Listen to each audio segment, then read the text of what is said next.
అమెరికాలో అందరికీ తెలిసిన విషయం ఒకటి, నేను కూడా అక్కడ కొంతకాలం ఉండొచ్చాను కాబట్టి అయినో, ఎంత సెటిల్డ్గా వెల్ ఆఫ్గా ఉన్నా మన గిన్నెలు మనమే కడుక్కోవాలి. కరెక్టా కాదా?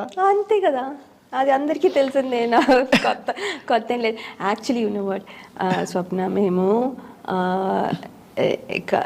దిగాను ఫ్లైట్, దాని కస్టమ్స్ దగ్గర నించున్నాను. అండ్ దెన్ వాళ్ళు ఫింగర్ ప్రింటింగ్కి పెట్టమంటే ఫింగర్ ప్రింటింగ్కి పెడుతున్నాను, అదేమో డ్రైగా ఉంది నా హ్యాండ్స్.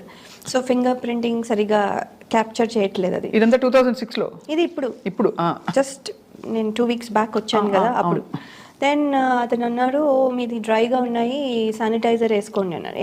వేసుకుని మళ్ళీ పెడితే చాలాసేపు అలా కుస్తీ పడిన తర్వాత ఫైనల్లీ 15 minutes తర్వాత అది అయిన తర్వాత అతను, ఎందుకు మీ హ్యాండ్స్ అంత డ్రైగా ఉన్నాయి అన్న. ఏమో అండి డ్రైగా ఉంటాయి నా హ్యాండ్స్ అంటే, ఏంటి అక్కడ గిన్నెలు బాగా తోముతారా మీరు నడుపుతారా?